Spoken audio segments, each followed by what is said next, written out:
Nature's weak, telling you something's wrong.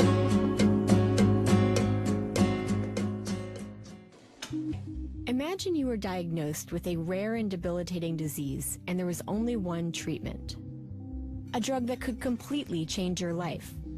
But a drug so expensive, you could never afford it on your own. So expensive that it could even bankrupt your employer. This drug is a major breakthrough. Within an hour of taking it, he jumps off the table and he starts doing deep knee bends. I don't believe in miracles, but that was pretty darn close to one. But these miracle drugs come with a catch. These drugs can cost more than $100,000. $375,000. The cost is spiraling out of control. Lately, we've been tracking a disturbing trend involving so-called orphan drugs. Drugs used to treat diseases so rare that each one affects fewer than 200,000 people. So why don't you just start by telling me a little bit about who you are? Well, I'm 49 years old. I grew up in Ohio, went to school at local school, Cardinal Stritch. There was no treatment for HPP until the drug company Alexion put Strensiq on the market in 2015. This drug was a godsend, helping to keep the disease in check. But Dawn will probably take it for the rest of her life. I have a little journal here from the beginning that I started. So my first injection was June 15th. I want to say around 20 years old is when it really started flaring up. I was helping my grandmother with some yard work a few days, and I could barely help her. It seemed like she could do more than I could, and that was the strangest thing. After I found out about it in the drug, I started right up on that.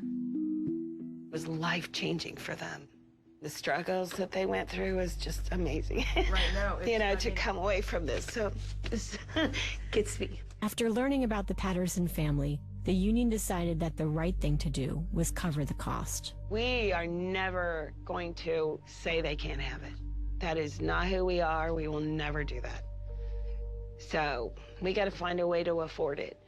But this is one family, one drug. What happens when you get 15 families or 20 families? It'll just come in like a avalanche and wipe you out.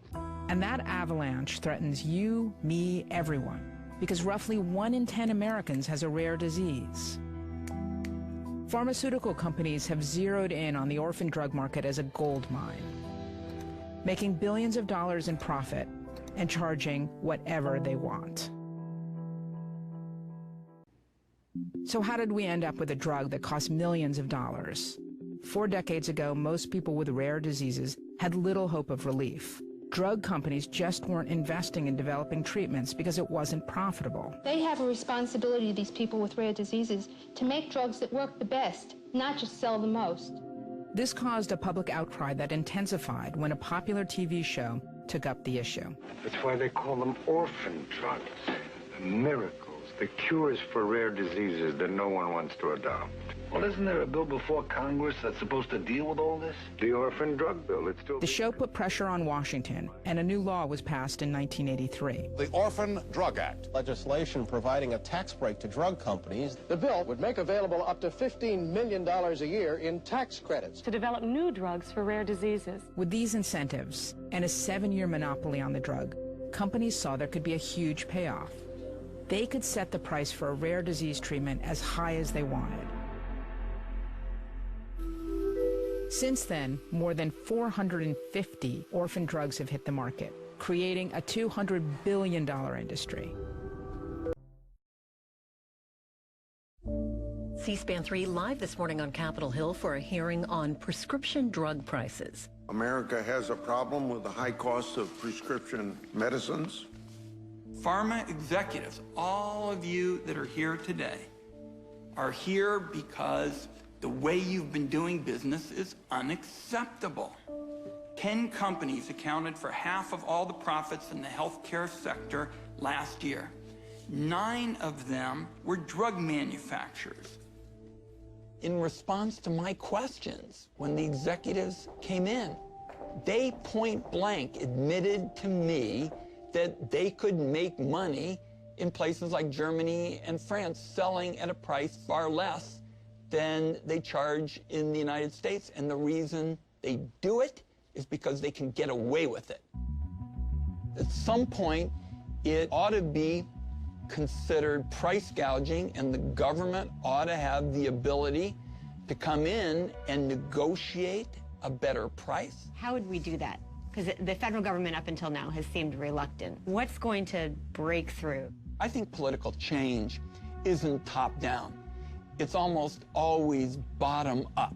I think grassroots pressure, where patients keep saying, these drugs don't help if I cannot afford them. What good is it to have a cure if the American people can't afford it? But this is just one of many orphan drug companies. Alexion and other large drug manufacturers are represented by a powerful lobbying group called PhRMA. Why can't you reduce the price just a bit? I think, why can't you lower the prices?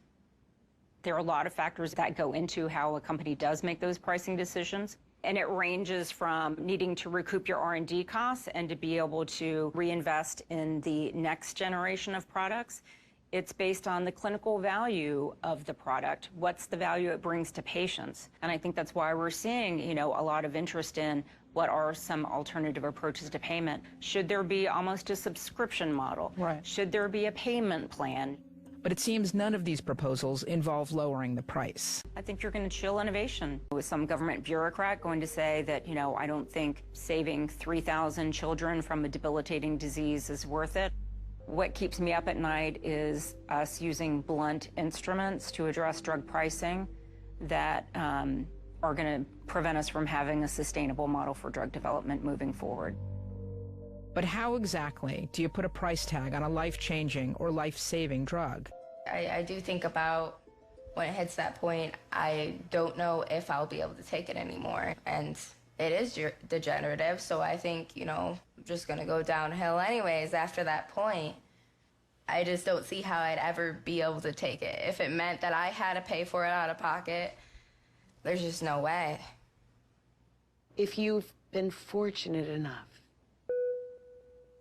to not have a medical condition that has not been catastrophic or impacted your family, you are so lucky.